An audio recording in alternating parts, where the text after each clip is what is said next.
Hey everybody, it's Mom of Two, Wife of One, and welcome back to my channel. As you can see from the title below, we are here to discuss Married at First Sight Season 15, Episode 7. If you haven't already, make sure you like this video early. I mean, you don't have to hear the whole spiel before you like it. Just like it because you see my face. So like the video, share the video, comment definitely, and make sure you subscribe to my channel and hit the notification bell so you don't miss any of my upcoming videos. So if you're not familiar with me, I am Mom of Two, Wife of One. I do these videos. I also blog, and I'm on Instagram, and I've written a book, and I'm an editor, and I do a couple different things all related to communication and to talking and sharing information. So thank you guys for joining me. If this is your first time, welcome. If you have been here multiple times, thank you so much for continuing to watch my videos and support me. And let's get into last night's episode of Married at First Sight.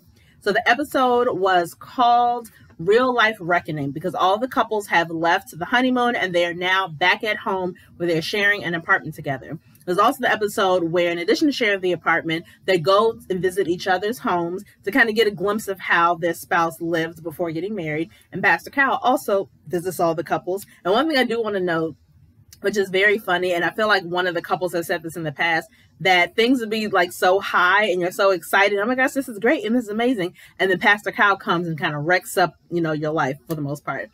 And I saw it clearly in his face whenever a couple would say, oh, things are going so great. We're having so much fun. This is like more than I could ever ask for. This is perfect. And Pastor Kyle's just like, oh, really?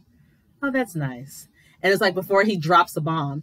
And it's funny, but it is necessary, right? Because obviously you're on your high from the honeymoon and from the wedding and everything was beautiful and magical. And oh, this person is great. And it's going to be so wonderful. And life is wonderful. And marriage can't be hard because this is so easy. And because this is an accelerated process, Pastor Kyle does force them to have really tough conversations in the very beginning, which nobody really wants to have, but it is so incredibly necessary that you understand where your spouse is coming from. You understand the mental thoughts they had when it came to getting married, understand how they got to this concept of, actually joining the show, understand any kind of misgivings that they have about relationships, about marriage, about their parents' marriage, about whatever. So it's really funny when he comes on because for them, they're probably like, Dad, we just got home. We're just chilling. Why are you doing this so soon? But again, it's necessary because all these people are kind of in the clouds to some extent. I will say as a rapid fire for all of the couples, and I'll go in detail, obviously, Stasha and Nate, I feel like Nate did not do a good job of talking to Pastor Cal about how Stasha is getting on his nerves already and how she needs to calm her little happy self down. I feel like that wasn't addressed at all. For Alexis and Justin, I'm glad they finally have some conflicts because they were getting on my nerves with how ooey gooey they were. Morgan and Ben, I think Ben is really immature and he makes no sense sometimes. Lindy and Miguel, I'm not feeling at all. It's something about him that I'm just not liking. Kristen and Mitch, I actually like them and I like the progress that they've made. So now we'll go into further details. I'm going to start, I think, with Morgan and Ben. So Ben, who I don't like to call anybody stupid. I really don't, because it's not a fair thing to call anybody. I think Ben, again, going back to him being immature, he's just very misinformed. So they go back to Morgan's house and she has a cat. And she's like talking about the cat and, oh, I can't wait for the cat to come live with us, all this other stuff. And his focus, I guess because he's never had a pet, is okay. But the cat pee on my desk? Will it pee on my exercise bike? Will it pee on this? Does it pee everywhere? I don't smell the litter box. Does it only pee in the litter box? And she's like, she looked very patient with him. She was like, it pees in a litter box. Like, that's it. He's like, oh, because you know how some women, their cycles sync up? Does that mean that our pee schedules sync up? What kind of question is that? You really asked this woman with all sincerity and with all realness that, oh, is my pee schedule going to sync up with you and your cats now that we're living together? Where did he ever get the idea that pee schedules sync up? And let alone if they do, that it would sync up between another human and an animal. It was a really weird question. And he seemed very serious. And she was looking like, and I'm sure she had the same thought I had, like, I don't want to call you stupid, but that's a really dumb question to ask. And maybe it's me saying it's a dumb question to ask. Maybe for other people it wasn't dumb. Maybe for other people they've wondered the same thing. I don't know. I just thought it was really weird to ask, like really strange to ask. It's like, okay, I guess. Oh, and then the other thing is that when Ben did his whole, before he got married, when they did the whole package on him and who he is and all this stuff, we know he's a mama's boy. We also know that he's talked about being extremely cheap. So when they're in their apartment together, and I was telling my husband this, and he just died laughing, like, who says that? I was like, babe, I don't know. They're in their apartment, the shared apartment, and he's talking to her about, when do you wash clothes? Because, between 4 and 9 p.m., those are peak hours to wash clothes. And, we could save $20 a month if we didn't wash clothes during that time. And she's like, okay, I can compromise and I can wash clothes before 4. He's like, oh, okay, that's great. Can you also unplug things when you're done with them? Because, during peak hours, all this other stuff. She's like, okay. And so she seems like she's kind of going with the flow, but I know in her head, she's probably thinking, what did I get into? And I feel like Kristen probably has the same things with Mitch when he's talking about environmental stuff. Like, okay, let's make sure we don't do this. And, paper, we can't do that. And she's probably like, okay, this is your passion. I get it, but I don't know. And granted, it is great to save money. It is great to, I guess, know these things about how to preserve energy and whatnot. But I feel like there's a limit to everything. And I feel like he's on the very extreme end of this whole thing of being cheap. And even when they went to her apartment and she's like, I have to have my espresso machine. Like, this is crucial to me. I drink espresso every day, blah, blah, blah. He's like, well, I don't know. It looks like it would take a lot. How many watts is that? How is she supposed to know how many watts her espresso machine is, Ben? Like, what? And on one hand, it's like, okay, she's getting to know him right away. And it's not like a secret that it comes out later that he's this, he's obsessed over these kind of things. But it is a lot. And I'm sure she's probably like, what did I get into? This is kind of creepy and kind of crazy. To the point where she was about to take a shower. And he literally was unplugging every single light from the living room. And she's like, what are you doing? Are you crazy?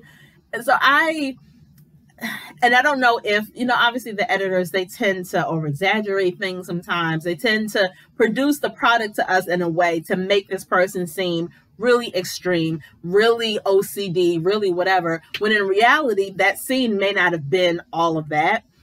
But I feel like that's kind of how Ben is. I feel in my gut that there was no editing done in that sequence of events. So it was just like, this is him. This is him. This is how he's always going to be.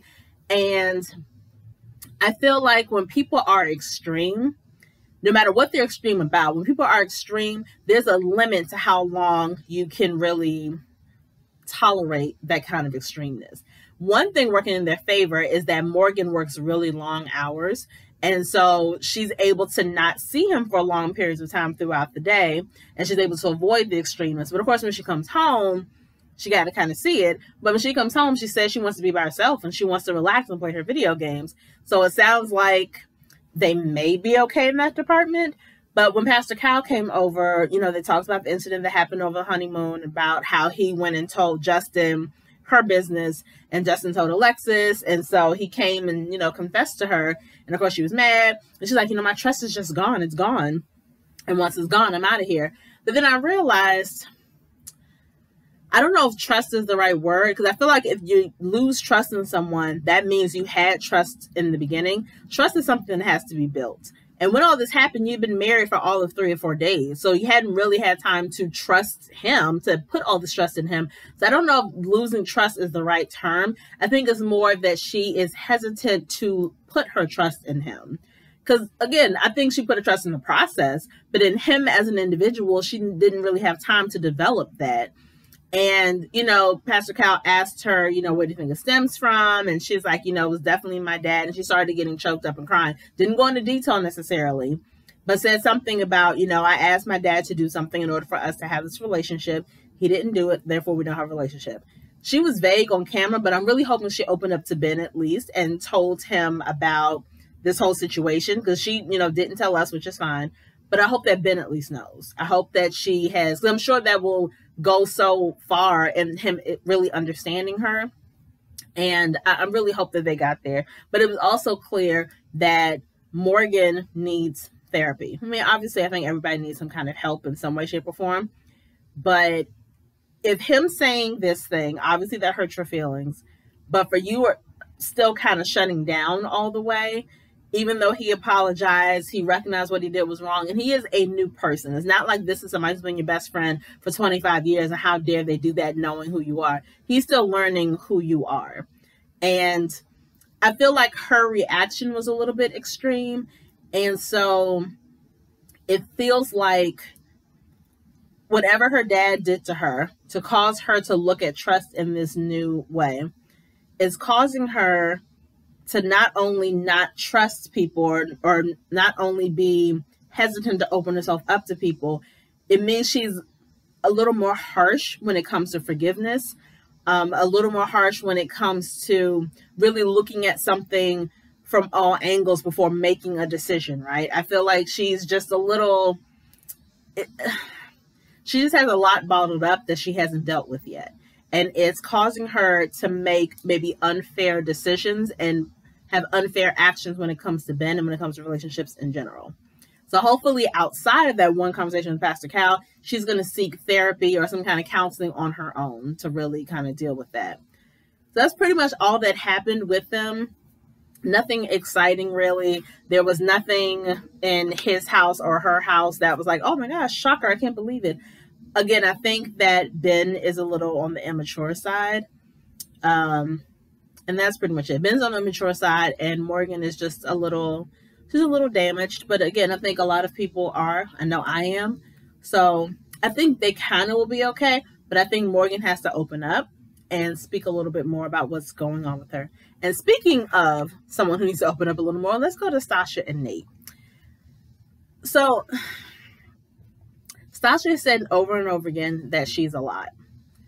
I tend to agree with her. I don't think I really picked up on it until this particular episode.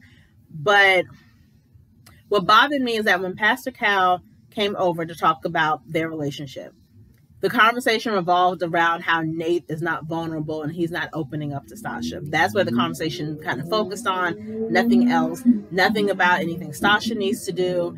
And I feel like there hasn't been enough, I don't say not enough time, but there haven't been enough times where Nate has not spoken up. I feel like he is a person, at least with Stasha, it seems like he's kind of going with the flow. I think he feels like he is a child being chastised for not doing well. And it's interesting because she said before, I think on the honeymoon, that she has a fear of not being good enough. But I feel like her actions are going to make Nate feel like he's not good enough. Because I do feel like she kind of talks down to him or treats him like a child. And it's like, y'all only, 4 years apart from each other? I don't think he's immature at all, but I do think in the shadow of someone who is such a domineering figure that it can make him look like he doesn't have his stuff together. And she's a neat freak. I think that that's going to drive him crazy. It already drives her crazy that he went to his house and he had trash everywhere. And, even though it was clean, when she did a deeper dive, like, this is dusty. This is this.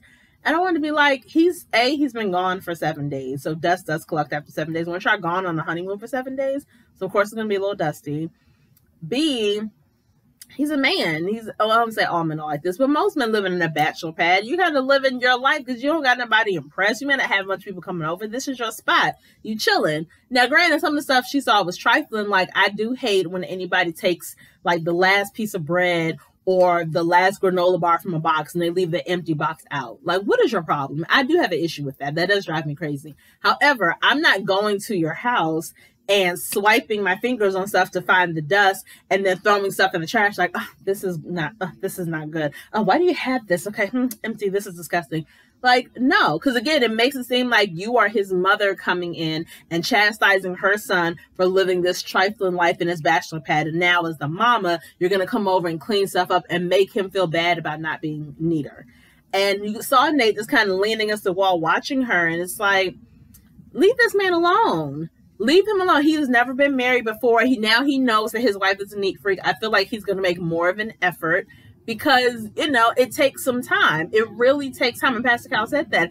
It takes some time to think like a husband. It takes time to think like a wife. So give this man some time. So I thought she was being just a little OD with it. And it was really annoying me. But again, I feel like Nate doesn't speak up enough. He did say something when he went to her house and she was like, oh, can we take these with us? Can we take just the whole thing? Because she had like 12 pillows on her bed. And let me tell you something. I've seen that a lot for women who like are really decorative and it looks really pretty. I'm not that kind of one. I do feel like that's kind of a waste. Like, I don't need no. As long as the bed is made up, I'm cool. I don't need 12 pillows. That's fine. And then she had this thing on there that looks like a tray almost with all this like pretty stuff on it. She's like, I'll put it on my bed every day. Like, is that okay? Can I bring it with us? He's like, yeah. He's like, well, can you change the colors though, so that it's not so girly, like maybe something a little more neutral? I thought that was a valid request because it shows that he's compromising by saying, yes, you can bring that to our apartment. I see this is important to you. Sure, you can bring it. However, so it can seem more like ours and not just yours, can you change the color up a little bit? I thought that was a very valid question, a valid request, and he asked it very nicely and made all the sense in the world. And her face, it looked like it pained her greatly to say, sure, because you could see her face. She was like, okay. And I'm sure in her mind she was thinking, but this is perfect, but this is wonderful. I can't change the color scheme because it's perfect for her. It's perfect for her taste. And I feel like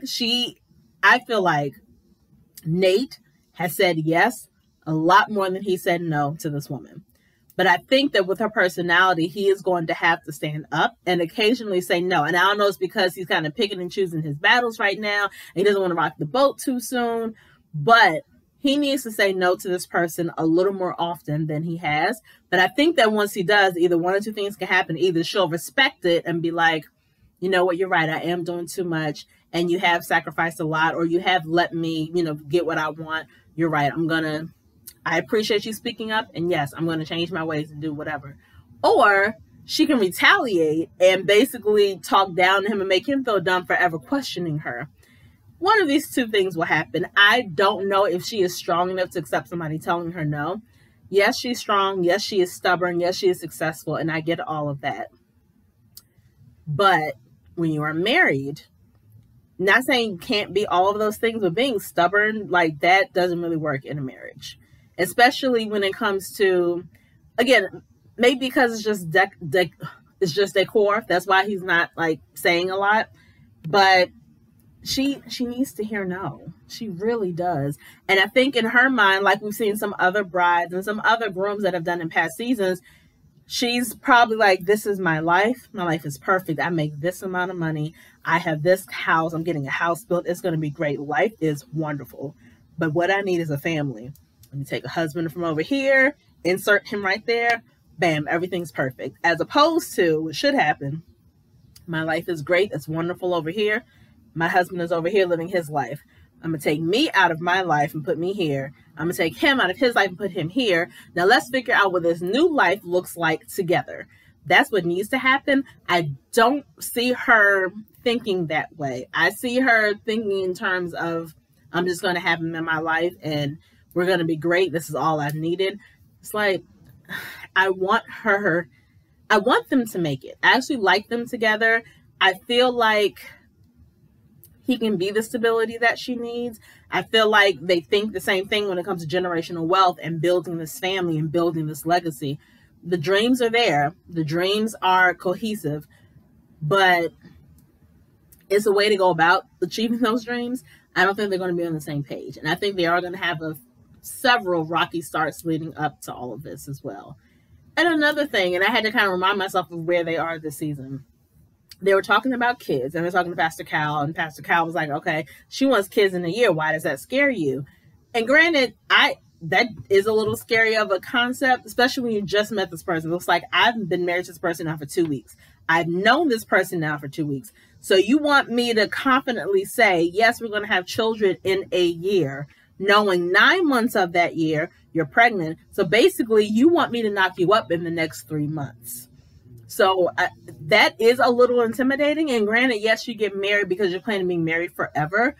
But 3 months, like, I feel like that's I understand him hesitating. But then the conversation led to finances. And he's like, I want to make a certain amount before I commit to having a kid because I want to make sure if my child wants to go to private school, they can go to private school. If they want to do this, they want to do this. I want to make sure I'm able to do all of that. Because he's thinking like most men that I want to be able to provide for my family. I don't want to have to compromise or sacrifice. I want to make sure that they have exactly what they need. So I need to make this amount of money.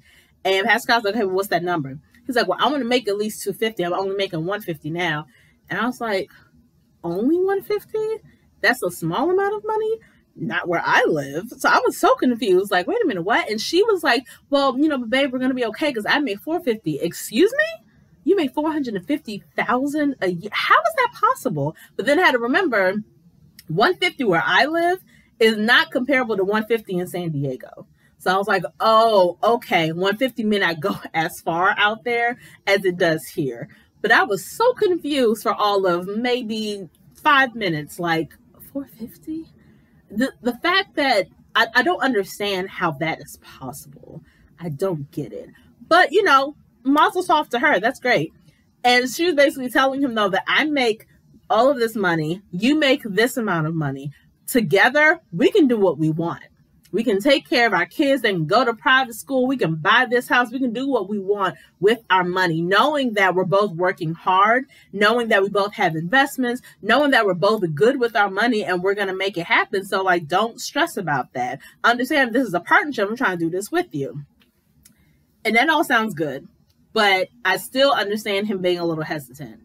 I think he's probably like, I just want to get to know you. I want to get to know you. I want to continue to vibe with you. And a lot of people choose that when they first get married. A lot of people are like, I want children, but I don't want them for at least a year. Let's just focus on being us. Let's focus on loving, you know, being married and just, you know, traveling, doing whatever we need to do before kids come around. Because kids do change a relationship. That's just facts. That's what happens. Not necessarily in a bad way, but there are a lot of adjustments you have to make. And a lot of times one of those adjustments is that you're not spending as much time with your spouse as you'd want to, because you have this little person who is dependent on you, who needs you a lot more than your spouse does sometimes. So I definitely understand that, but I feel like because she is 37, she is an older woman, that she wants to make sure she has kids before it's quote unquote too late, or before she gets too old. But I feel like if I'm him and she's rushing this process of having a baby, I would think to myself, does she really want a marriage? Or did she just want someone to be married to so that she could have these kids? Like, was I just a means to an end? Or does she really want to be married? I feel like that would cross my mind. I don't know if that's crossed Nate's mind, but I feel like that would cross my mind a little bit. And there was something else some other conversation they had. Oh, so she wants him to be more vulnerable. She was like, for instance, I know your mom left. Tell me about that. How do you feel about that? How do you feel about this? And all he kept saying was, I don't have any emotions towards my mother. Like, I don't know her. I have no emotions towards her. But I don't know if he's purposely not hearing what Stasha is asking him, or if he just really doesn't want to talk about it. And I feel like he really does not want to talk about his mother and that relationship at all. But what I understood her asking him was, what did it feel like for you not having a mother growing up? When you have friends around you who have their mothers who are picking them up from school, or coming to their plays, or cheering them on from the baseball field, or, you know, running to them when they skin their knee. And like, what kind of thoughts ran through your head when you saw your friends' mothers acting like mothers, knowing you didn't have that at home? How did you feel about that? How did you cope with that? Did you have other mother figures around you so you didn't think about your mother at all? The one time you met your mother, you said you were 11 years old. What was that meeting like? What did you think about after that meeting? How did you talk to your father about it? Did you ever ask about it ever again? Like, for me, as a former reporter, I kind of know what questions to ask. And I guess Sasha's more like, I don't want to have to ask those questions. I want you to talk to me. But I do feel like if you're somebody like Nate, and I get the impression that he's not a person who is used to talking about stuff like that, she is going to have to ask those questions, because he may not necessarily know. She wants him to basically predict what she wants to know and just kind of flow from there. And I don't think that's going to work for him. I think for him, he needs very specific questions to lead him to the answers that Sasha is looking for. So my advice to her is to sit down with him. And if you know that you specifically want to hear about his mother, specifically want to hear about the whole situation, ask him very specific questions. Start at the beginning, end up with where they are now, if they are anywhere right now, and just kind of go from there. But casual conversation, but very, very specific questions. That's the only way you're going to get any kind of answers from him. That's just my personal opinion. But yeah, I don't know. I don't feel any type of way about Nate or Sasha. I think they can make it work. He just has to learn to be more open. I think, again, she needs to ask the right questions, and she has to be open and compromising and not trying to have everything her way. And he also needs to use his mouth to vocalize when he's not really feeling what she's doing or saying. We're going to go to Alexis and Justin.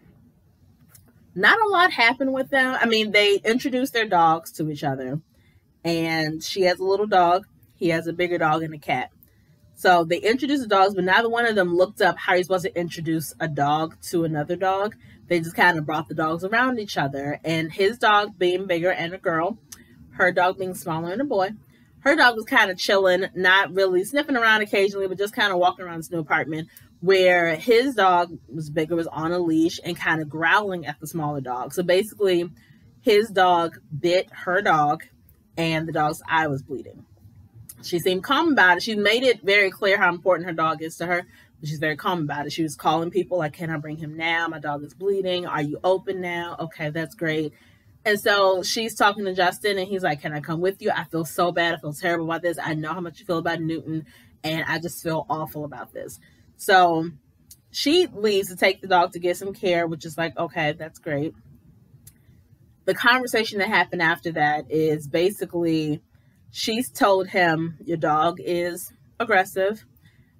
If your dog can attack my dog without prompting, without, anything or whatever, who's to say that your dog won't attack me at some point? Because your dog is just meeting me at the same time they're meeting my dog. I don't necessarily feel safe.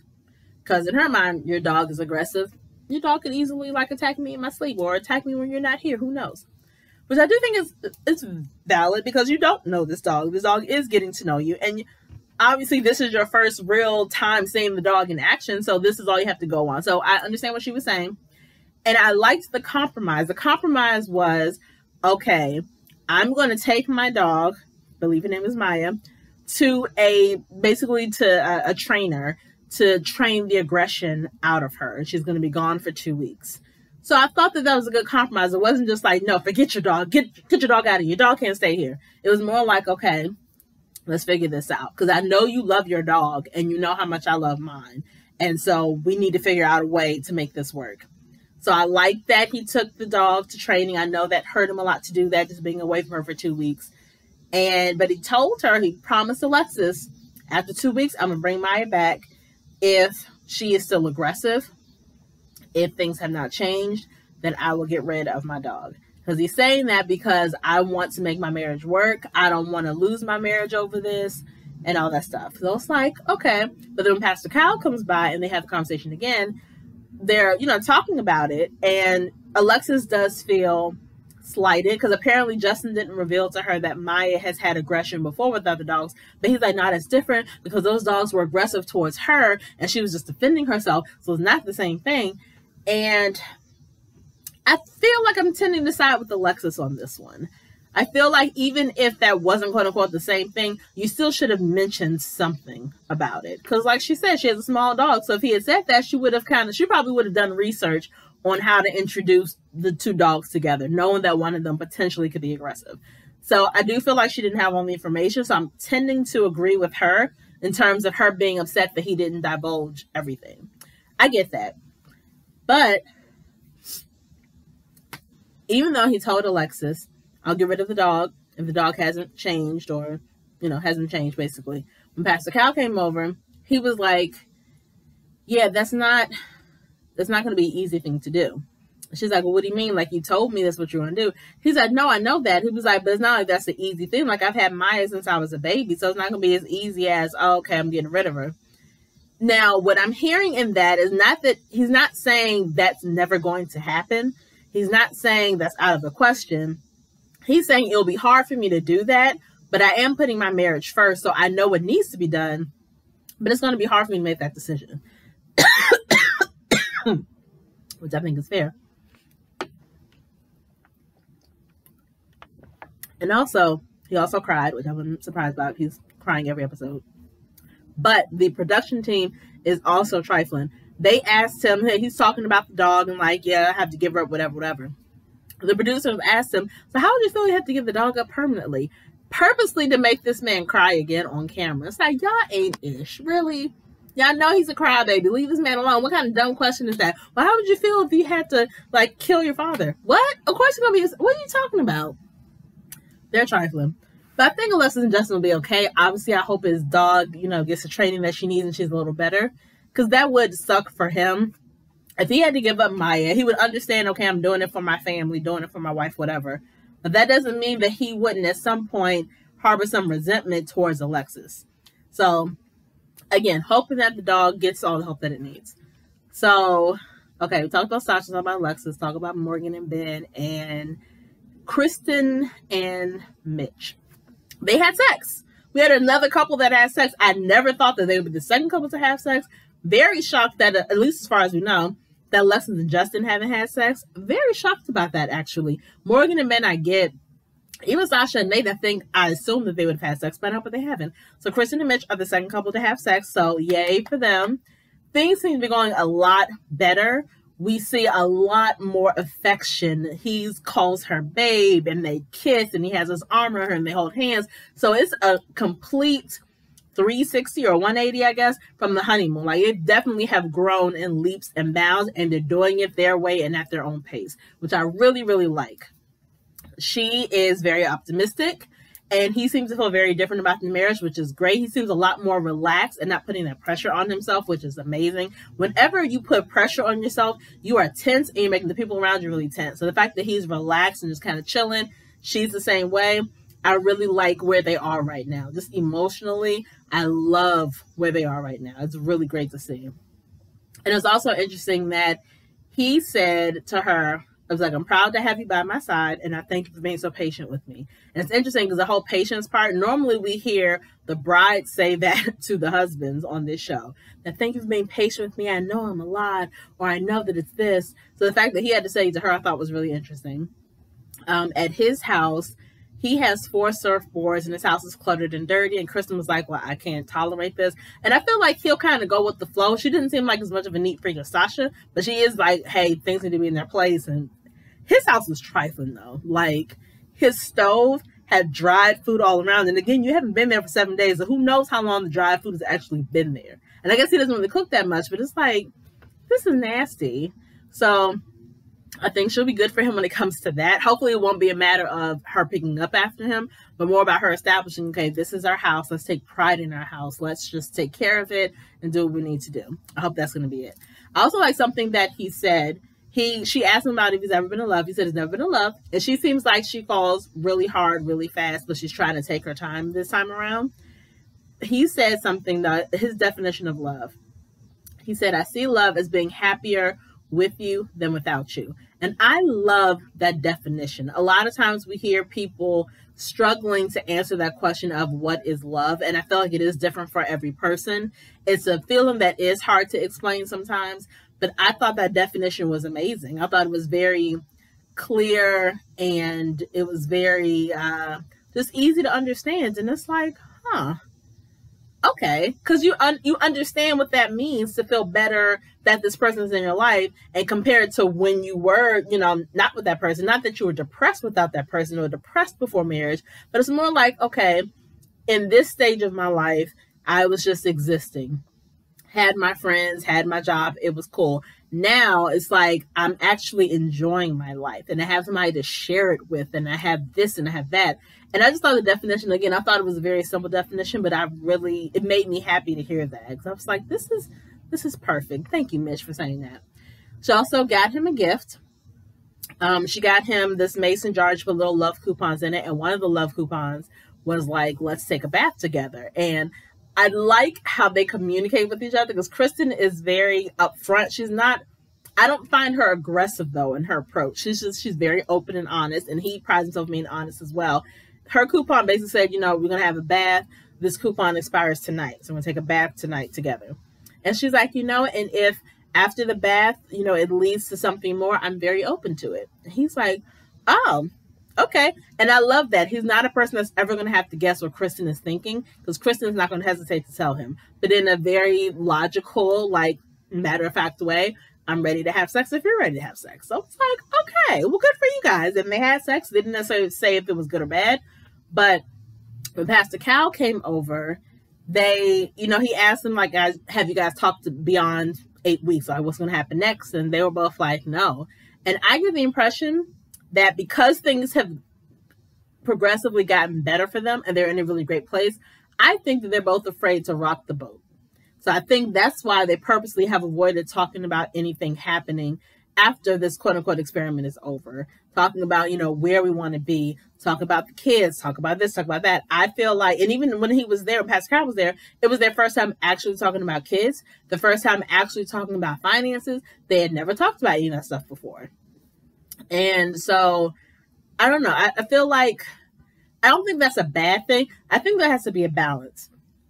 Don't talk about decision day every single day, but don't act like it's not there either, because you do need to make plans beyond that. If nothing else, you guys are in this really nice apartment paid for by the show, so at the very least after 8 weeks, neither one of you are going to be living here anymore. So if nothing else, let's talk about, where do you want to live? Do you want to come to my house? Do you want to come to your house? Are we going to build a house somewhere, find an apartment somewhere else? Okay, where do you need to live? Okay, that's a small conversation, but at least that's something that's showing that you're in this and that you're looking towards the future in terms of making this person a permanent fixture in your life. So I'm sure Pastor Cal being there is going to force him to have these conversations a little bit more. But at the end of the day, I do really like where they are. Lindy and Miguel. I don't like Miguel, I don't think. And I can't even put my finger on like one specific thing. It's something about him that I'm not really feeling. I feel like he was more lovey-dovey, smoochy before they had sex, and now they've had sex, we're seeing more of his real personality, I think. And I'm not really feeling it. And I can't say I could be wrong, because I'm entitled to whatever I feel. Let me know in the comments what you guys feel about Miguel, because there's something about him that I'm just like, I don't know. But I also think, and this was a conversation that I think I mentioned last week's video, that Lindy kind of flip-flops in her opinion based off of who she's talking to. So she'll say one thing to the girls, but then when she's with Miguel, something a little different. Like she's kind of catering to him and catering to where he is now. But I don't think Lindy's a pushover either. I think we've seen Lindy speak up and say stuff to him and be very clear about what she does and doesn't like. So she's definitely not somebody who's just going to roll over and let him say or do whatever. I don't get that impression from her at all. But I don't know. I feel like, I don't know. It's something about him, and I hate to say that, but so, okay, one of her things is that he brings up decision day intentionally, and I feel like he brings it up on a very regular basis. She said decision day is a trigger word for her because she doesn't want to talk about it at all, because I guess in her mind, if he keeps bringing it up, that means he's very focused on that timeline, because that's when he's planning to jump ship. And again, you need to have that balance, right? Maybe not every day, but at some point, let's kind of discuss, even if you don't discuss decision day, you can discuss what's going to happen after the 8 weeks. And I think that's the difference, right? Don't say, hey, this was going to happen on December 16th when you have to make that decision. Let's not focus on that actual day. Let's talk about beyond that. What are we doing on December 17th? Where are we going to live? What are we going to do? When do you want to have kids? When do I want to have kids? Like, I think that kind of conversation is fine to have. But he is focused a lot on that specific day, which I would be concerned about as well if I was Lindy. I don't really care for that. And, she went to his house. He dressed up in one of his Dungeons and Dragons costumes. I don't know if it's an outfit, but I guess costume, and showed her his Dungeons and Dragons book. And he said that he does like that he doesn't have to hide that part of himself. That she's very open and acceptive to that aspect of his personality, which is great. Let's see. He called himself a skeptic, and he was like, no, but you've won me over. And he was like, I'm telling you, like, the way I felt in the beginning, which I guess means the beginning of him signing up for this, the beginning of him, like, just meeting her on like wedding day. He's like, compared to now, his world's different, and you've done that. You've, like, really changed my mind. If you were really a skeptic, why did you sign up for this? So you went into this already with negative, not intentions, but I guess negative emotions towards getting married, or just getting married in this fashion. Then why do that if you're actually a skeptic? If you're a skeptic to this show and a skeptic to the process, then why even go through this? So now you're putting that pressure on your wife to exceed your expectations and to kind of show out to make sure you don't regret doing this. You shouldn't have done it in the first place then.